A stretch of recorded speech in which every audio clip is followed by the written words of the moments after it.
মই মমিতাই কৈছোঁ। হয়, মই। আপোনালোকে নিশ্চয় মোক চিনি পাইছে। মই এজনী ছোৱালী আছিলোঁ,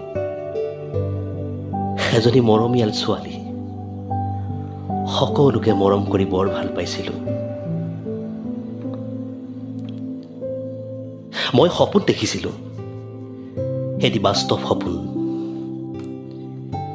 সেই সপোন আছিল বহু আৰ্তনাদিত মানুহক সেৱা কৰাৰ। সপোনে যেন পোখা মেলিছিল লহপহকৈ, সপোনে দুপাখি মেলি উৰি উৰি ৰং কৰিছিল। মই বুজা নাছিলোঁ এই মানৱতাৰ শাৰীটো যেন কেঁচা মং খোৱা মানুহৰূপী জন্তু আছে।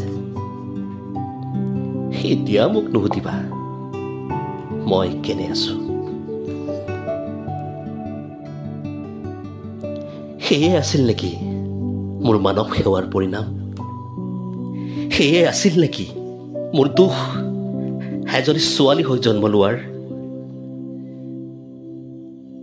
মই সিতে নিমাত, মোৰ শৰীৰ এতিয়া নিধৰ হ'ব।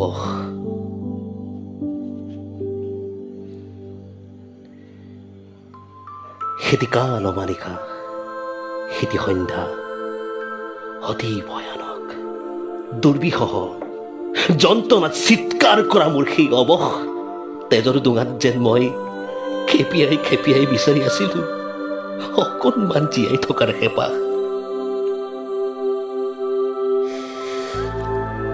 সিদিনা ৰাতি মই বৰ কষ্ট পাইছিলো জানা। মোৰ ডিঙিটো যেন কোনোবাই চেপি ধৰিছিল। চকু মেলি চাওঁতে দেখো বহুকেইজন মানুহে মোক আৱৰি ধৰিছিল, মোক আঁচুৰিছিল, চিৰা চিৰ কৰিছিল। মই হাতযোৰ কৰি সিহঁতক প্ৰাৰ্থনা কৰিছিলো, মই কি ভুল কৰিলো দাদা? মোক এৰি দিয়ক দাদা। মই বৰ কষ্ট পাইছিলো, উশাহো ল'ব পৰা নাছিলো। মোৰ চকুৱেদিও তেজ ওলাইছিল, মোৰ হাড়বোৰ বেকা হৈ গৈছিল। মই ভীষণ কষ্ট পাইছিলো জানা। মা, অ' দেউতা, মোক জীয়াই থাকিবলৈ দিয়া না দাদা। মই বৰ কষ্ট পাইছো অ' দাদা।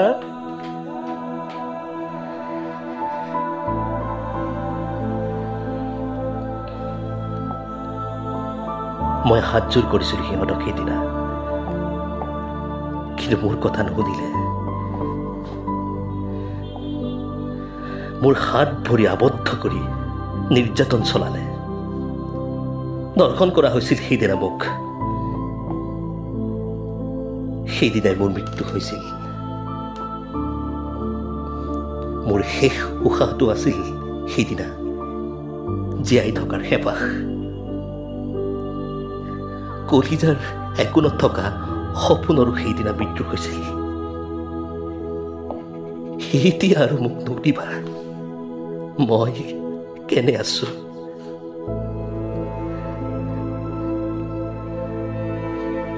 প্ৰতিবাদ। মমিতাৰ নিথৰ দেহটোলৈ এতিয়া কি কৰিবা? প্ৰতিবাদ। কেইদিন কৰিবা প্ৰতিবাদ? ধৰাশায়ী দেহটোৱে কেতিয়া ন্যায় পাব? আৰু কাল্পিক কেইটাক কোনে শাস্তি দিব? তাইৰ আত্মাই জানো শান্তি পাব? সেনেকৈ আৰু কিমান দিন? আজি তাই, কাইলৈ আন কোনোবা, পৰহিলৈ আপুনি।